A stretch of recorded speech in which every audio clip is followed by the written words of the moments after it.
Firstly, John moves into the future tense, and all the inhabitants of the earth will worship him. And secondly, the beast is referred to here not as it, but he. The beast becomes personified.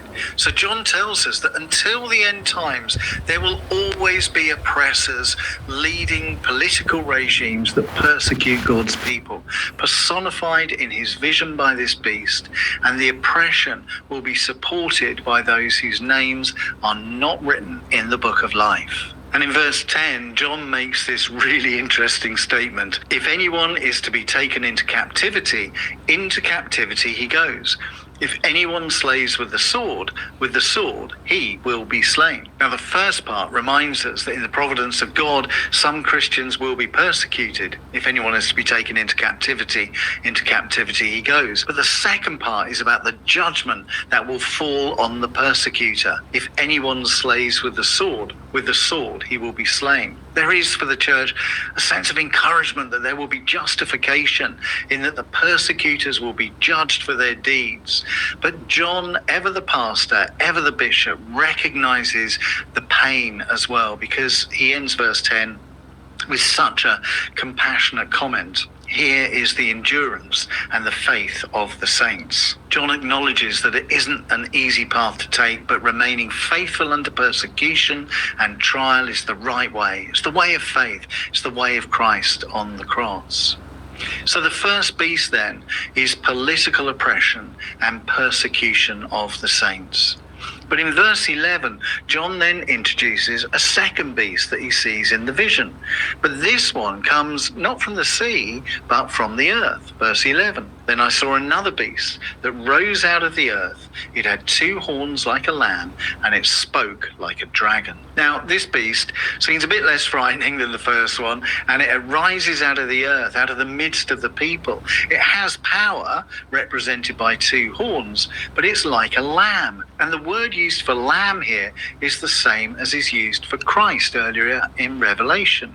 So there seems to be something religious about the character of this beast, but for all its religiosity and meekness, it speaks like a dragon.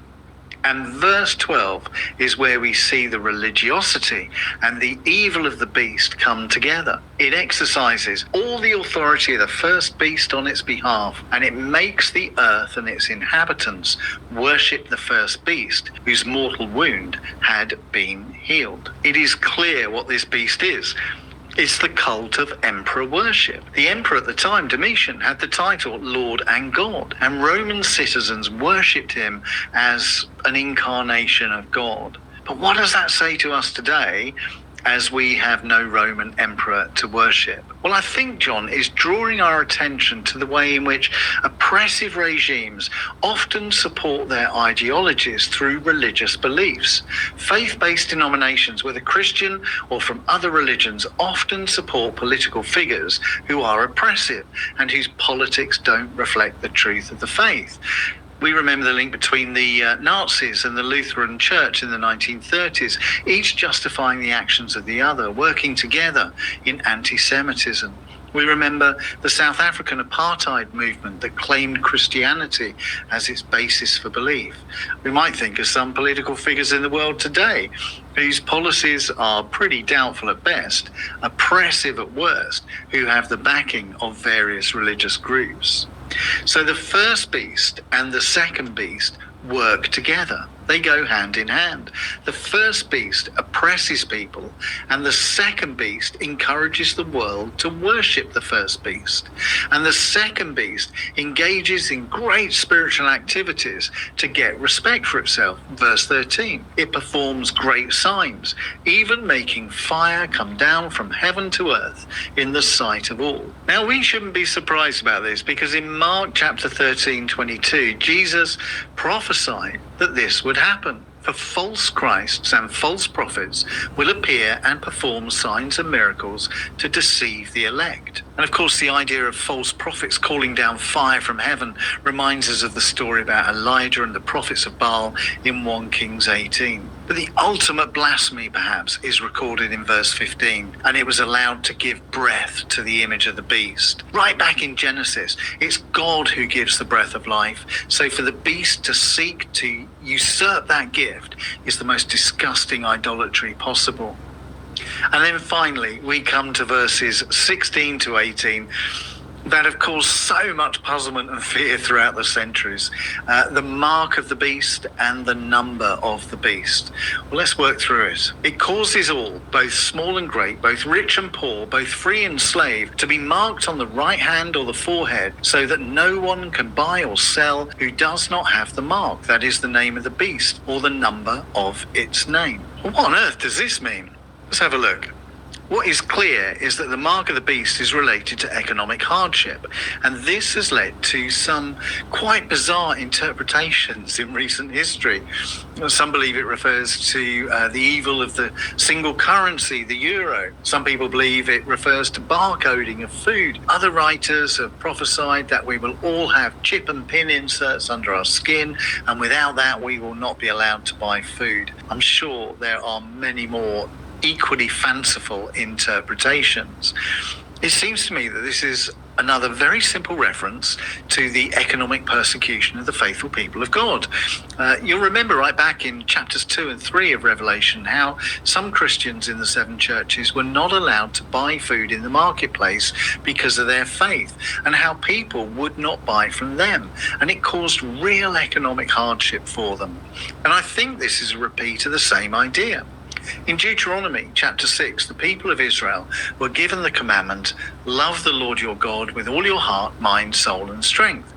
And such was the importance of committing their lives to God, they were given this instruction in Deuteronomy 6, verses 6 to 8. These commandments that I give you today are to be upon your hearts. Tie them as symbols on your hands and bind them on your foreheads. And as a result of this instruction, the Jews took to wearing phylacteries. You can still see them today, a little box on their forehead containing the law, and also writing of the law on their wrists as well. So on their wrists to remind them that their actions must show their love for God, and on their foreheads to remind them that their thinking must be honouring to God.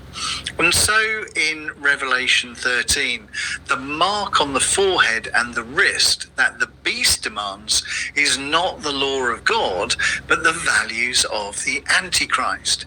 John is saying that the beast causes people to think and behave in ways that are inspired by the Antichrist, and that those who adhere to the ways of God will be economically disadvantaged, as he outlined in Revelations chapter 2 and 3. So what is the number of the beast that has caused so much interpretation through the years? Well, again, this number of 666 has drawn some quite bizarre theories out. Some have used the number to calculate a name. The title and the name Nero Caesar, when transliterated into Hebrew, comes to 666 when the letters are turned into numbers. Others have said that it is the Pope, because his full title is Vicar of the Son of God, and that title in Latin numbers 666, again when the letters are turned into numbers. I could give you at least 15 other examples of interpretation about that.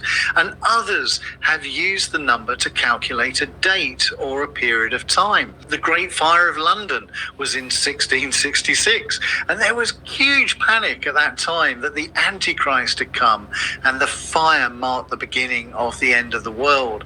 Others have calculated it as the period of time when the Pope will have authority. Again, there's so many different examples to draw on here. But if you want my opinion, here it is. This passage actually says that 666 is the number of man. It is our number. Now, given how John uses numbers in the book of Revelation, we would assume that the number of perfection would be 777. So humanity's number is 666, less than perfection.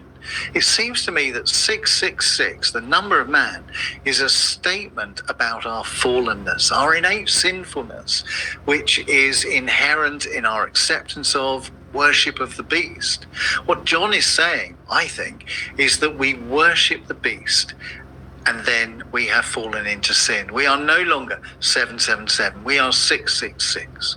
To me, that is the simplest and most logical explanation, and it seems to fit in with John's scheme of thinking that we've seen throughout our study of the book of Revelation.